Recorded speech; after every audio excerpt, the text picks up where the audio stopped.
అప్పటికి ఒక పెద్ద యాక్టర్ ఎవరో ఉండబోతున్నారు, పెద్ద యాక్టర్ ఎవరో ఉండబోతున్నారు అన్నారు. కానీ పెద్ద యాక్టర్ని ఎవరిని తీసుకోకుండా ఏఐ తోటి హనుమంతుని ఎంత చక్కగా చేసో చూపించారు. మనకి చాలా ఏఐ ఫొటోస్, మన ప్రభాస్ గారిని రాముడి గట్టు ఏఐతో ఫోటో వచ్చింది, అది ఎంత బాగుంటుంది. అది ఇప్పుడు కంపేర్ చేసుకో అంటే ఏఐ వల్ల ఎంత బాగా వస్తున్నాయో ఫొటోస్ని, ఎందుకు మనం ఇంత బాగా వచ్చే ఫొటోస్ని ఏఐ ద్వారా సినిమాలో పెట్టకూడదు అనే థాట్ వచ్చిన ప్రశాంత్ వర్మ ఇంటర్వ్యూలో కూడా చెప్పారు ఆయన. ఎందుకంటే మేము చాలా వరకు ఏఐ తోటి షూట్ చేస్తామని, ఆ థాట్ చాలా హెడ్లైన్ అనిపించింది. ఏం చెప్తున్నా ఆయన డైలాగ్ కానీ స్క్రీన్ ప్లే కానీ చాలా యూనిక్ అన్న. సీన్ బాగా నచ్చిన సీన్ అంటే ఏంటంటే, ఫస్ట్ ఆఫ్ ఆల్ మనకి ఇంటర్వెల్ సీన్ బాగుంటుంది, తెలియ సజ్జాకి ఇచ్చే ఎలివేషన్. నాకు బాగా నచ్చిన సీన్ కంటే డైలాగ్స్ నచ్చాయండి. ఆ తర్వాత క్లైమాక్స్లో ట్రావెలింగ్ సీన్ ఒకటి ఉంటుంది, ఇంకా అది చాలా అంటే చాలా బాగుంటుంది.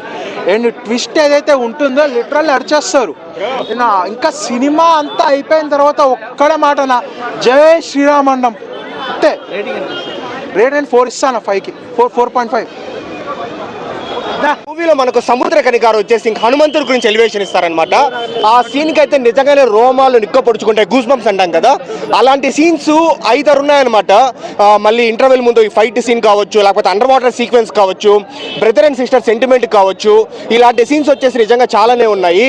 అండ్ మనకు గ్రాఫిక్స్ సీజీ వర్క్ అంతా నేను ఇప్పటికీ నమ్మలేకపోతున్నాను. బిలో 40 crores బడ్జెట్ లో ఈ విధంగా సీజీ చూపించడం కావచ్చు, ఈ విధంగా విఎఫ్ఎక్స్ అనేది నిజంగా బాగుంది. మూవీ వచ్చేసి బ్రో మనకేమి ఒక దేవుడి స్టోరీ అలా ఏం కాదనమాట. వాళ్ళ ఇంటర్వ్యూలో చెప్తున్న విధంగానే ఇది వచ్చేసి ఒక సూపర్ హీరో మూవీ. చాలా బాగా తీస్తాడు ప్రశాంత్ వర్మ వచ్చేసి. వరలక్ష్మి క్యారెక్టర్ కూడా బాగానే ఉందన్నమాట. మనకు వెన్నెల కిషోర్ని యూజ్ చేసుకున్నారు కానీ అంత ప్రాపర్గా అయితే యూటిలైజ్ చేసుకోలేదు. మూవీకి తేజ సజ్జా, వరలక్ష్మి శరత్ కుమార్, సముద్రకని గారు అండ్ హీరోయిన్ అనమాట, వీళ్ళ నలుగురు మెయిన్. కామెడీ బాగుంది. కామెడీ మనకు సత్యం నుంచి అయితే బాగా జనరేట్ అయింది. ఇంకొకటి తేజ సజ్జా వచ్చేసి ఈ మూవీలో పవన్ కళ్యాణ్ గారిని, మహేష్ బాబు గారిని, ప్రభాస్ గారిని, అల్లు అర్జున్ గారిని, వీళ్ళ ఐకానిక్ సీన్స్ ఉంటాయి కదా, ఆ సీన్స్ అయితే ఇమిటేట్ చేస్తారు. ఆ షాట్ కూడా బాగా వర్కౌట్ అయింది. తక్కువ థియేటర్లు ఇచ్చినారంటే అది వేరే ఇష్యూ కావచ్చు, కానీ మనకి ఈ రోజు వచ్చేసి ఓకే, ఈ రోజు నేను చూసేసాను, రేపు గుంటూరు కారం నేను చూస్తాను, సో అది ఓకే. బట్ మూవీ గురించి అయితే నిజంగా ఒకటే చెప్తాను బ్రో, అంటే మన మైథాలజీ అనే దానికంటే మనకు వచ్చేసి మన ఇతిహాసాలు, మన హిస్టరీ ఇప్పుడు ఈ బ్యాట్మ్యాన్లు, సూపర్ మ్యాన్లు, స్పైడర్ మ్యాన్లు ఇవంతా కాదనమాట. మన చరిత్ర గురించి, మన దేవుళ్ళ గురించి మనం తెలుసుకోవడము. సో పిల్లలు వచ్చేసి అందరు పిలుచుకొని వచ్చి ఇలాంటి మూవీస్ చూపిస్తే మన చరిత్ర గురించి వాళ్ళు తెలుసుకుంటారు అండ్ మనోళ్ళ ఇన్స్పిరేషన్గా తీసుకుంటారు అనమాట. చాలా బాగుంది. And Teja Sajja dialogue delivery కూడా అనమాట, లైక్ కొట్టేవాడు సినిమా హీరో అనుకుంటానవా, కాదు సూపర్ హీరో అని చెప్పే డైలాగ్స్ కావచ్చు. సూపర్ హీరో అంటే శక్తులు ఉండాల్సిన అవసరం లేదు, తన శక్తికి మించి వేరే వాళ్ళకి సహాయం చేస్తే చాలా ఆయన సూపర్ హీరో అని ఇలాంటి డైలాగ్స్ అయితే చెప్పడం జరిగింది.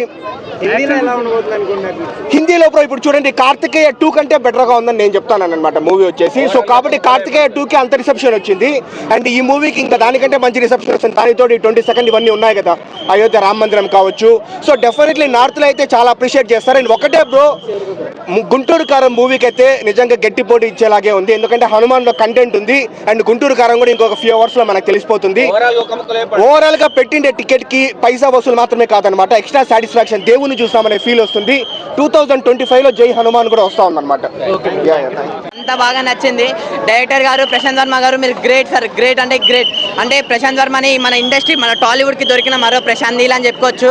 ఎందుకంటే అంత బాగా డైరెక్షన్ చేసి నాకు చాలా అంటే చాలా బాగా నచ్చింది. అన్న స్టోరీ కానీ, ఆ తీసే విధానం కానీ, ఆ ఫైటింగ్స్ కానీ, కొన్ని సీన్స్ అయితే లిటరలీ గూస్ బంప్స్ వచ్చినాయి అన్న, వేరే లెవెల్ ఉంది. తేజ అన్న యాక్టింగ్ అంటారా, ఇరుగా తీసేసింది అన్న తేజ అన్న యాక్టింగ్. అంటే చిన్నప్పటి నుంచి చూసుకుంటూ వస్తున్నాం, అదంతా పక్కన పెడితే ఈ సినిమాలో మాత్రం వేరే లెవెల్ చేసిండు యాక్టింగ్ అయితే. ఆ ఫైటింగ్ కానీ, యాక్షన్ సీన్స్ కానీ, ఆ సెంటిమెంట్ సీన్స్ కానీ నిజంగా ఏడిపించేసిండు కూడా కొన్ని సీన్స్లో.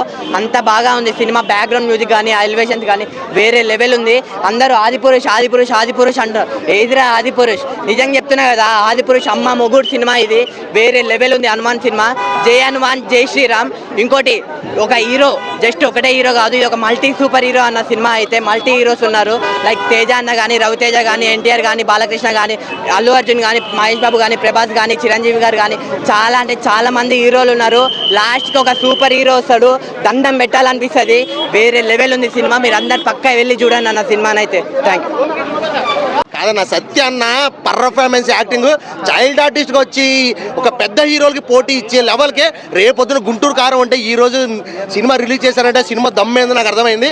సరే సినిమా బాగుంటే పర్వాలేదు అనుకున్నాను కానీ నిజంగా ఈ లెవెల్ అయితే నేను ఎక్స్పెక్ట్ చేయాల.